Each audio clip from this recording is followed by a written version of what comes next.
দামোদর নদীর অববাহিকা ও ছোটনাগপুর মালভূমির পূর্ব সীমানায় অবস্থিত এই জেলাটি। রাঁচি সমপ্রায় ভূমি অন্তর্গত এই জেলাটিতে বন্ধুর ভূমিভাগ, খাড়া পাহাড়চূড়া ও নিচু উপত্যকা রয়েছে। আজ আমি তোমাদের সাথে শেয়ার করে নেব লাল মাটির দেশ মানে আমাদের প্রকৃতির রানী পুরুলিয়ার কিছু দৃশ্য। হ্যালো বন্ধুরা, আমি জলি। আজকে চলে এসেছি নতুন আর একটি ব্লগ নিয়ে। ব্লগটা অনেক আগেই আমার শেয়ার করা উচিত ছিল, বাট আমার শরীরের অসুস্থতার কারণে আমি তোমাদের সাথে শেয়ার করতে পারিনি। পুরুলিয়া বলতেই যেটা সবার আগে মাথায় আসে সেটা হচ্ছে অযোধ্যা পাহাড়। হ্যাঁ, অযোধ্যা পাহাড়েই আমরা ছিলাম। হিল টপে আমরা একটা রিসর্টে আমরা ছিলাম, সেই রিসর্টেই আমরা এখন ঢুকছি। আমাদের দুটো গাড়ি গেছিলো, সেটা তোমরা আগের ভিডিওতেই দেখেছিলে। এখন আমরা পৌঁছে গেছি আমাদের রিসর্টের সামনে। দেন আমরা একটু ফ্রেশ হই। যেদিন আমরা গেছিলাম সেদিনই আমরা কয়েকটা সাইট সিন করেছিলাম ফ্রেশ হয়ে। তারপর আমরা টিফিন করে বেরিয়ে পড়েছিলাম সাইট সিনের উদ্দেশ্যে। ফার্স্টেই আমাদের গন্তব্য ছিল মার্বেল লেক।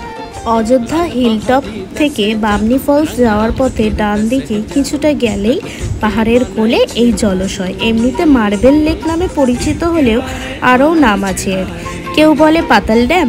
হ্যাঁ, রুক্ষ পুরুলিয়ার অযোধ্যা পাহাড়ের মাথায় এমন এক হ্রদ প্রকৃতিরই দান। এর চেহারা দেখে অনেকেই তুলনা করে থাকে যে আমেরিকার গ্র্যান্ড ক্যানিয়নের মতো।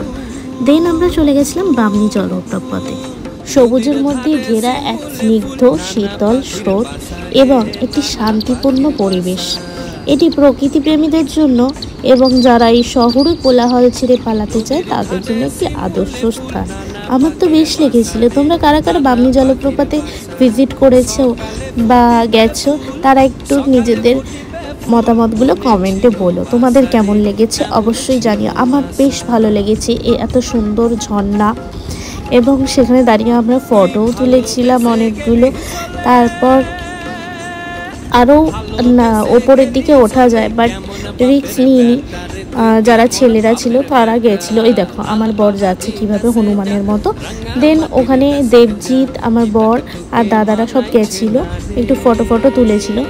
দেন আমরা ওখান দিয়ে চলে গেছিলাম তুর্গা ফলস। তো ওখানে আমরা নিচে নামিনি, ওপর থেকে দেখে চলে এসেছিলাম, কারণ বামনি জলপ্রপাতে অতগুলো সিঁড়ি ভেঙে নামাটা অতটাও কষ্টকর ছিল না। বাট যখন উঠেছিলাম আমাদের সবারই একটু হলেও কষ্ট হয়েছিল। যতটা সুন্দর দেখতে লেগেছিল, বাট ওঠার সময় ভীষণ কষ্ট হচ্ছিল। তারপর ওই তুর্গা ফলস থেকে আমরা চলে গেছিলাম মুখোশ গ্রামে। এই মুখোশ গ্রাম পুরুলিয়ার একটা জনপ্রিয় জায়গা। এটি চড়িদা গ্রাম নামেও পরিচিত। ছৌ নাকি ছৌ তা নিয়ে যেমন তর্ক আছে, ছৌ নাচে মুখোশের ব্যবহারের সূত্রপাত নিয়েও রয়েছে বিস্তর বিতর্ক।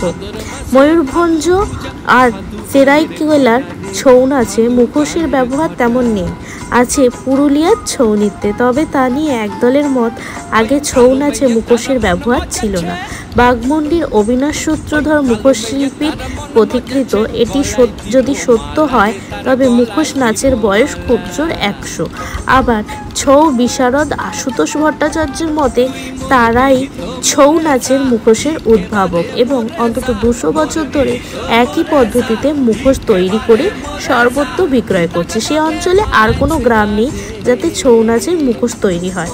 এখানে মুখোশ তৈরির উপকরণ অতি সাধারণ। আঠালো মাটি, পুরানো খবরের কাগজ, পুরনো পাতলা কাপড়, ময়দা, তেঁতুল বীজের আঠা, গর্জন তেল, ধুনো, পাট, নকল চুল, পালং, রাংতা, পুঁতি, সলমা, চুমকি আর রং। যন্ত্রের মধ্যে বাটালি, কর্নিক, হাতুড়ি, কাঁচি, কাদার তাল দিয়ে একটি নমুনা অবয়ব তৈরি করা হয়। প্রথমে একে বলা হয় ছাঁচা। কাঁচা মাটি 2 দিন রোদে শুকিয়ে তার উপর মিহি ছাইয়ের গুঁড়ো ছড়িয়ে দেওয়া হয়। এরপর কাগজ আঠায় চুবিয়ে দলা পাকিয়ে আবার খুলে ছাঁচার উপর লেপটে দেওয়া চলতে থাকে 8-10 বার। এর নাম চিটানো। এখানে বয়স্ক থেকে শুরু করে মাঝারি বয়সী এবং একদম ছোট ছোট বাচ্চারাও কিন্তু এইসব কাজ পারে, যাকে বলে শিল্প। ছোট থেকে যা দেখে আসছে তারা তাই শিখেছে। কত সুন্দর নিখুঁত হাতের কাজ, তাই না? আজকের ব্লগটা এখানেই শেষ করছি। আসছি আবার নতুন ব্লগ নিয়ে। সঙ্গে থেকো, সাথে থেকো।